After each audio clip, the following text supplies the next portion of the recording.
It is nearly impossible to defeat an ideology on the battlefield. However, it is possible to defeat an organization on the battlefield that espouses certain ideologies, essentially robbing it of any power.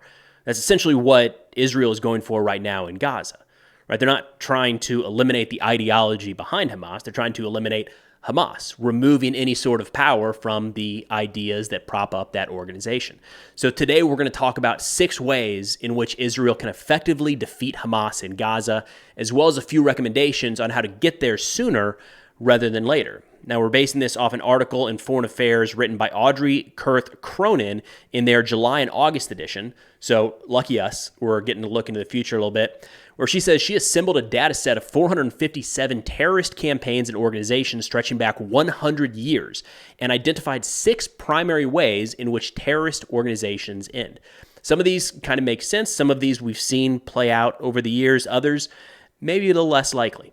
But starting out, she says the least common pathway to termination is success.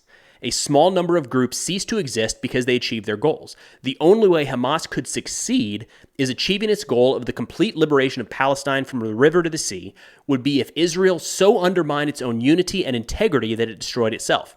So the idea behind number 1 here is Hamas is no longer a terrorist organization because they are now the legal entity overseeing a large portion of the Middle East, right? So Israel goes away, and that is not really in the cards, doesn't seem feasible at all at this point. So that's one, doesn't seem very realistic. The second one, she says, is that a terrorist group can end by transforming into something else, a criminal network or an insurgency. Criminality and terrorism overlap, so that particular shift is more like moving along a spectrum than morphing into something new. That, unfortunately, is a possible outcome in Gaza and perhaps the West Bank and even Israel proper if Israel maintains its current strategy. So rather than being kind of the governing entity that it is in a sense in Gaza with a significant amount of money and manpower behind it, Hamas kind of morphs into more of an insurgent organization operating behind the scenes. This is something that we've seen play out in, actually Afghanistan's probably a great example, right? How the Taliban went from a governing force to an insurgency behind the scenes. And again, to her point, it's kind of moving along the spectrum. After the United States and our allies left, they moved back along that spectrum, back into a governing force. So that entity could go away if the situation permits. And based off what we're seeing in Gaza right now, it's not unlikely that Hamas would turn into some sort of insurgent organization instead of the governing entity that they are today. She says that a third way terrorist groups end is through successful military repression on the part of the state. She says this is the ending that Israel's current campaign against Hamas hopes to bring about. Repression can succeed, although at enormous costs. This is a military victory over an ideology, essentially, right? She says, take, for example, Russia's second campaign against separatists in Chechnya, which began in 1999 and continued for nearly a decade. The bloodshed was massive and the destruction epic, but Russia did wipe out the main separatist groups, depopulating the region and paving the way for a pro-Russian government. All right, I just want to say, if the model for success is Russia's war in Chechnya, that's rough, right? That is a hardcore approach to trying to resolve the war in Gaza. But to her point, it is one way that terrorist organizations have been eliminated in recent history. Then before jumping into numbers 4, 5, and 6, let's talk about a threat that 77% of respondents in a recent poll said they plan to take action against sometime in the next 12 months. Now, I've mentioned in multiple videos that whether we like it or not, we are all players in the information war, and this is something that's very similar. You, me, my family, yours, we're all targets of data brokers who purchase information like our home addresses, phone numbers, medical records, and more, and then sell them to anybody for any reason at all, no questions asked, which should be pretty concerning. Now, Security.org ran a study recently where they found that 98% of adults are concerned about who has access to their personal information online, but that only 6% had taken steps to protect themselves. And that's where tools like Delete Me come in, the sponsor of today's video. Delete Me is a subscription service that constantly scans the internet, and when they find your personal data available for sale, they have it removed. I mean, in just April alone, looking at my personal report here, Delete Me removed 46 listings with 328 pieces of my personally identifiable information. So if you're in the 77% planning to take action on this issue soon, why wait? Get started with Delete Me today and use code Preston for 20% off all consumer plans. The fourth reason she then points to should sound familiar to anybody who's been following the U.S. and the global war on terror over the last 20 plus years. Decapitation, the killing or arresting of senior leaders inside of the organization. But she argues that Hamas is not actually a good candidate for the decapitation strategy. For one, it's a highly networked organization. And she also points out that they've been around for a long time, which means that the structure of the organization has been able to really cement itself really through a couple generations, making it much harder to take out one person and the whole thing falls apart. She also adds that if killing Hamas leaders could end the group, it probably would have happened quite a while ago. Israel hasn't necessarily been able to take out the very top of Hamas since they were first created, but for years, Israel has been targeting senior leaders, and the organization is very clearly still pretty effective. Now, the fifth one is something that's ongoing today, negotiation. And it's entirely possible that one way Hamas ceases to exist is through negotiation. The example she points to here is in Northern Ireland, where the 1998 Good Friday Agreement ended the Provisional Irish Republican Army's decades-long campaign of terrorism. She said negotiations may not seem like a likely way for Hamas to end. For one thing, the group has a long history of scorning talks with Israel.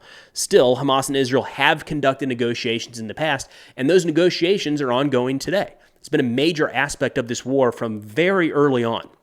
Now, both sides have drawn pretty hard lines in the sand, and doesn't seem like, at least as of this recording, that they're going to come to any agreement in the near term where Hamas says, got it, we will cease to exist as the terms of this agreement. But you can't write it off completely because it is something that is continuing today. And then the sixth way, she said that most terrorist organizations end and that Hamas is most likely to meet their demise is because they fail. They either collapse in on themselves or by losing support. And she says Hamas is actually a really good candidate to meet their end this way, first and foremost, because they're not popular. And there's a lot of different polling you can look at here to argue this point. She suggests that since Hamas took over in Gaza in 2007, support for the group has essentially slowly deteriorated over time. Now, it's very challenging to get current polling out of Gaza in the middle of a war. It does look like support for the group spikes during periods of confrontation with Israel, and then as soon as there's not an ongoing war, that support dissipates because Hamas isn't able to bring about any sort of positive change for the Palestinian people. Additionally, there are some factions inside of the Hamas organization that could lead to its maybe internal collapse. We've talked about this before, but you have Hamas militants and leaders on the ground in Gaza facing down Israeli military action day in and day out. And then you have Hamas leadership living a pretty good life in places like Qatar, Lebanon, and elsewhere, kind of directing this war, but not really facing any of the repercussions. They're not being hunted day in and day out. There's a serious disconnect there, and some point to the immediate aftermath of the October 7th attacks, where some of the outsiders, if you will, Haniyeh and those in Qatar, were surprised at the scope of the operation. There's a lot of evidence recently to suggest the Hamas leadership in Gaza and Hamas leadership abroad are not necessarily on the same page. But she adds the far more likely that the way that Hamas could fail is through popular backlash. She says Hamas rules Gaza through oppression, using arrests and torture to suppress dissent. And since October 7th, many Palestinians have expressed anger at Hamas for having misjudged the consequences of this attack, a serious targeting error that has indirectly led to the deaths of tens of thousands of Gazans, and suffering Palestinians are well aware that Hamas built an elaborate tunnel system to protect its leaders and fighters, but did nothing to protect its civilians. So again, if you're looking for reasons why the population might not necessarily rise up and try to overthrow Hamas, but that the organization could lose support from the very people they're trying to govern, I mean, the tunnels by itself is a pretty good one, right? You got the civilians above ground having to deal with living in tents and trying to scavenge food and water to provide for their families. And you've got these militants underground in tunnels filled with electricity and stocked with food, right? There's a pretty big disconnect there.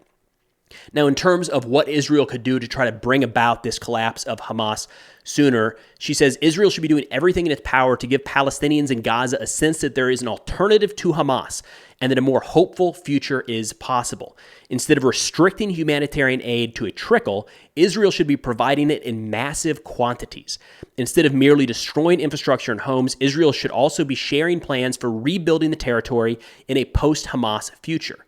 Instead of carrying out collective punishment and hoping that Palestinians will eventually blame Hamas, Israel should be conveying that it sees a distinction between Hamas fighters and the vast majority of Gazans, who have nothing to do with the group and are themselves victims of its thuggish rule and reckless violence.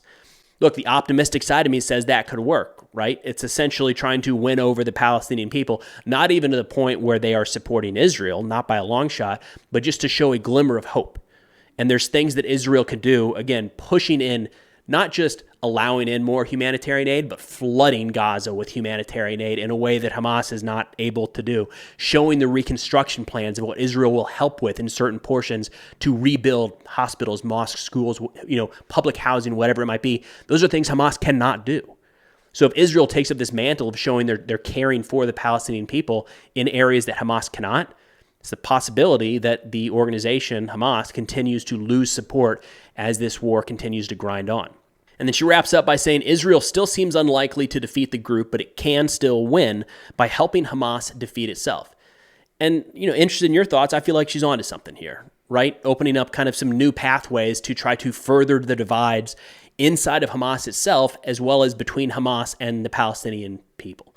This does not mean that Israel should, take their foot off the gas to ease military operations, to ease clearance operations. It does not mean that they should stop targeting senior Hamas leadership. Just because the decapitation strategy is not likely to end Hamas does not mean that you should stop going after Deif and Sinwar, right? They still should be targeted. Their demise will have an impact on the group, but the overall defeat of Hamas is likely to be part of a multi-pronged strategy with a lot of aspects playing into that. So again, interesting article in Foreign Affairs. I'll link it in the description below if you want to give it a read, but let me know what you think. But that's all we got for now. Of course, if interested in this or other national security subjects, be sure to check out our Substack, which is linked in the description below. We cover a wide range of national security topics, war, conflict from regions all around the world, Myanmar to Gaza, Russia and Ukraine, China, and quite a bit more. But thanks for watching, and I'll see y'all next time.